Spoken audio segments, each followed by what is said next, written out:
स्वागत है आप सभी बच्चों का हमारे YouTube चैनल पर। मैं हूं अश्विनी श्रीवास्तव। अगर आप चैनल पर हमारे नए हैं तो आप इस चैनल को तुरंत सब्सक्राइब करिए। उत्तर प्रदेश पुलिस की लगातार श्रृंखला उत्तर प्रदेश पे हम लोगों की बातचीत चल रही है। पिछली क्लास में हम लोगों ने जाना कि उत्तर प्रदेश के कुछ महत्वपूर्ण लोक नृत्य। आज की क्लास में हम लोग जानते हैं कि उत्तर प्रदेश में कुछ प्रमुख लोकगीत जिनकी पूछे जाने की संभावना है। चलिए आइए हम लोग शुरू करते हैं।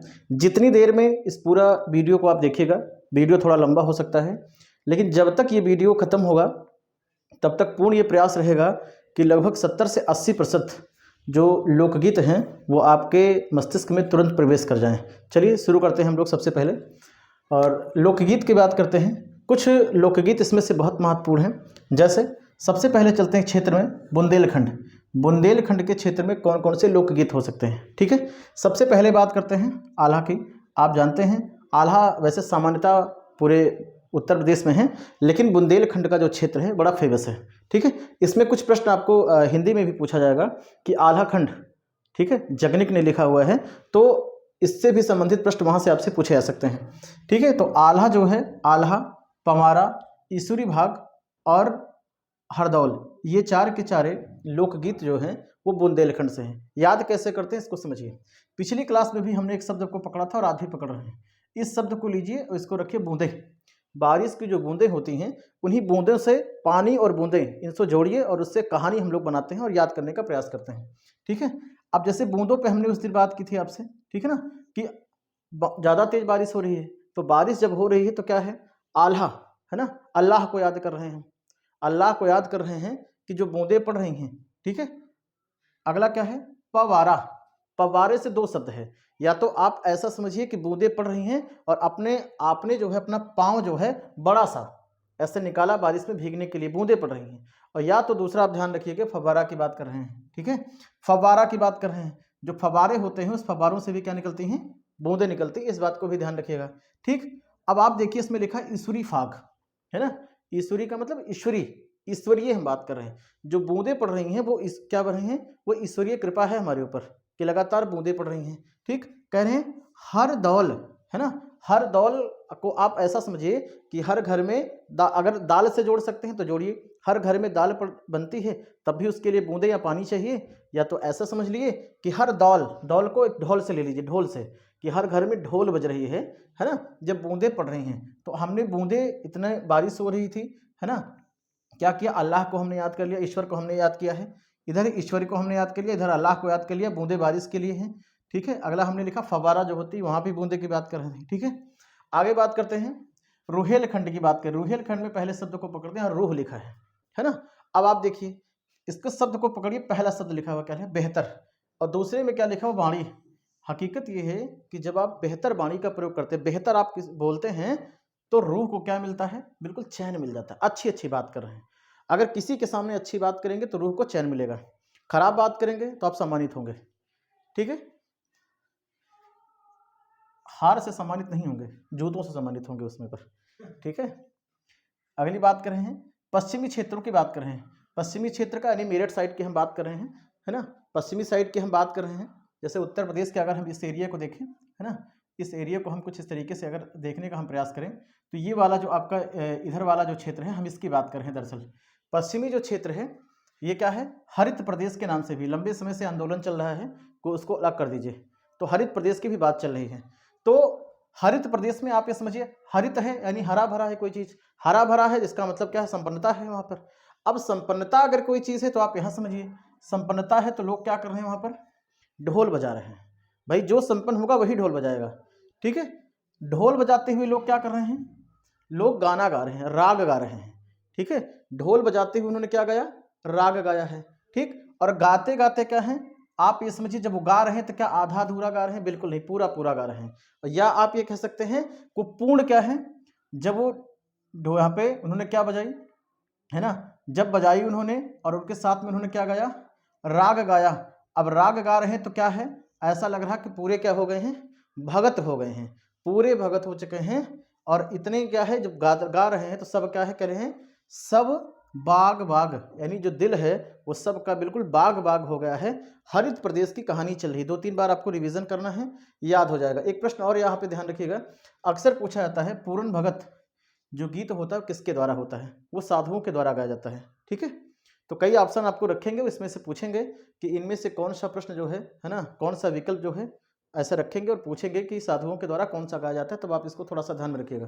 ठीक है, तीसरे पे बात करते हैं, अवध की बात करते हैं। ठीक है, अवध पिछली क्लास में हमने बताया था कि अवध जो है वो संस्कारों की भूमि रही है।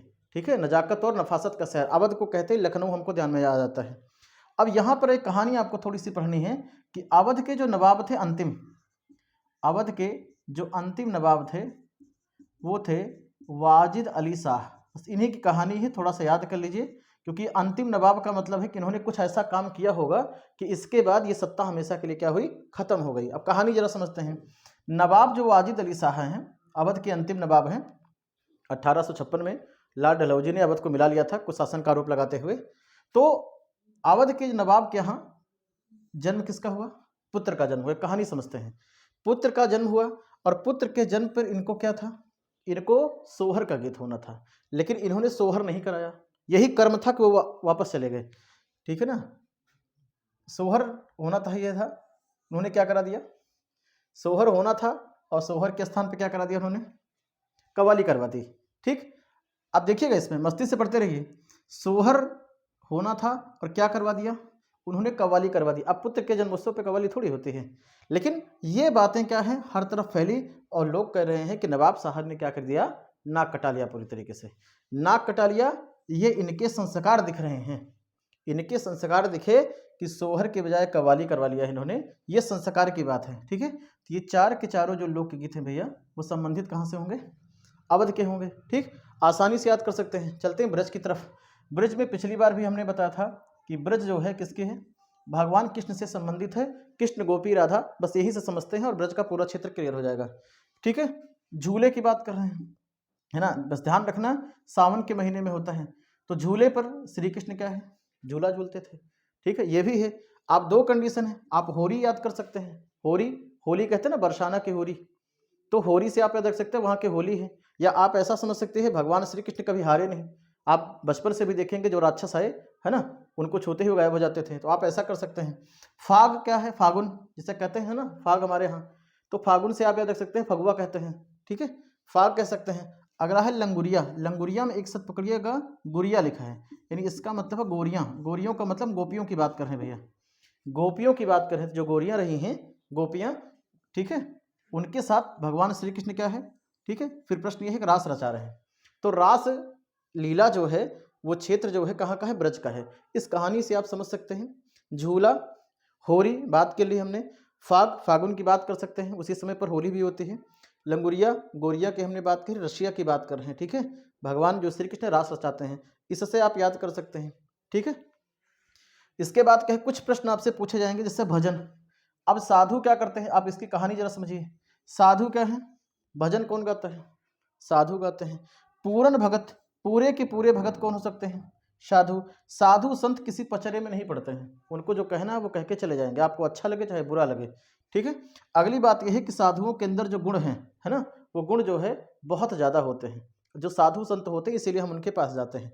तो इनको अगर आप रखने का प्रयास करें तो आप आसानी के साथ याद कर सकते हैं इनको, कि भजन साधु के द्वारा, पूरा भगत जो है कौन है, साधु है, पचड़े में नहीं पड़ते हैं, कौन, साधु, और जो गुण होता है साधु के अंदर, यानी कि जो चारों चीज़ें हैं वो अगर आप देखेंगे तो ये किसकी बात है, साधु की। ठीक, और इसके बाद हम बात करें, सबसे अंत में हम लोग चलते हैं पूर्वांचल। पूर्वांचल का मतलब ये है कि उत्तर प्रदेश का ये वाला जो एरिया हम देख रहे हैं, इस एरिया की हम बात कर रहे हैं पूर्वांचल में। अब पूर्वांचल में हमारे सामने जैसे ही बात आती है ना, कह रहे हैं कि कोई चीज़ पूरब चल, कहानी आपको सुनाते हैं, उसी कहानी को पकड़ लेना है। पूरब में चल, पूरब का मतलब पहले चल, पूर्व का मतलब पहले, पहले हम किसी चीज़ के लिए आते हैं, हमको मजा आ जाती है ना।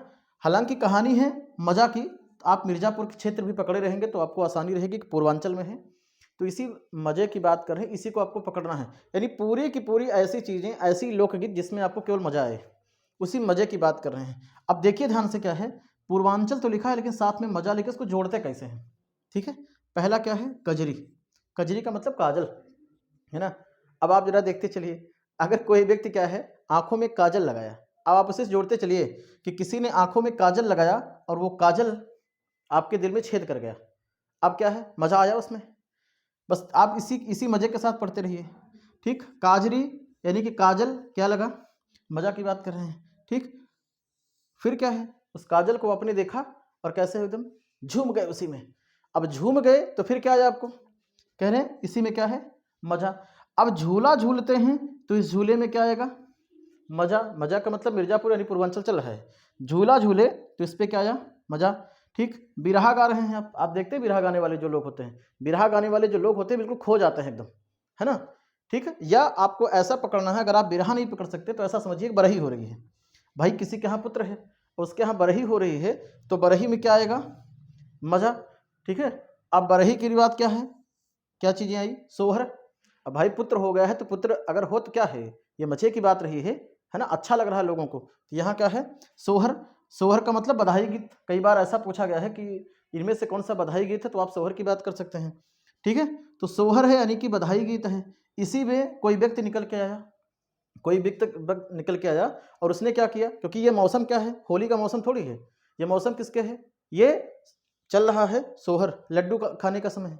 अचानक कोई पहुंचा है इसमें से और उसने क्या किया, उठाकर ऐसे रंग डाला, यानी कि होली खेल ली है ना।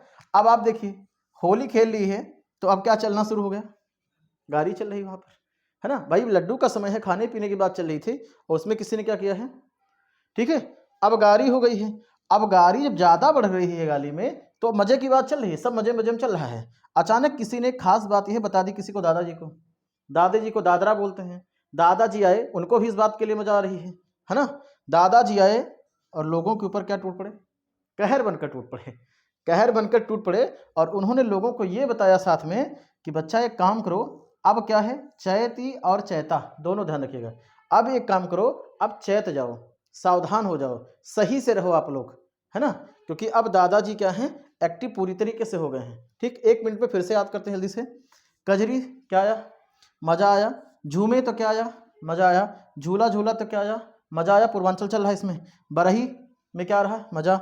सोहर का आया, पुत्र जन्मोत्सव क्या आया, मजा। ठीक है, आप ऐसा कर सकते हैं, या अगर ऐसे नहीं होले होले कर लीजिए, होले होले, है ना। कोई होले होले धीरे धीरे चल रहा है एकदम रिलैक्स मूड से मोबाइल लगाकर, तब भी कर सकते हैं। गाड़ी, गाड़ी से ज़्यादा मज़ा कहाँ है ना। अगला क्या है, दादाजी आए कहानी के रूप में, उसमें भी मज़ा चल रहा है। कहर बनकर दादाजी टूट पड़े, उसमें भी क्या है, मज़ा है। दादाजी को मज़ा भी आ रहा है, कोई बता रहे हैं भैया एक काम करो, चढ़ जाओ। ठीक है, तो इस तरीके से अगर आप इस चीज़ को अगर 1-2 बार अगर आप देखेंगे, ठीक है, तो उत्तर प्रदेश के कुछ लोकगीत हैं जो बहुत महत्वपूर्ण हैं। इसमें जैसे आपको दूँ, आल्हा बहुत ज़्यादा आता है, इसको थोड़ा सा ध्यान रखिएगा। ठीक है, बाकी क्या है, आल्हा इसमें बहुत ज़्यादा आता है। कजरी के पूछे जाने की जो प्रश्न की संख्या बहुत आती है। सोहर की हम बात करें, बहुत आती है। चैती की बात करें, चैती भी अपने आप में क्या है, बहुत आता है। पूरन भगत की बात करें, पूरन भगत में है। ठीक है, इनको थोड़ा सा आप ध्यान रखिएगा, ये जितने भी हैं इन सब को आपको ध्यान रखना। इधर बात करें तो रसिया और झूला है। ठीक है, तो पूरा जो लोकगीत है आप प्रयास करेंगे तो आपको याद हो जाएगा। ठीक है, आप वीडियो कैसा लगा आप सारे के लोग कमेंट बॉक्स में ज़रूर बताइए। ठीक है, ज़्यादा से ज़्यादा इस वीडियो को आप लोग शेयर करिए ताकि बहुत सारे बच्चों का भला हो सके। ठीक है, बहुत बहुत धन्यवाद।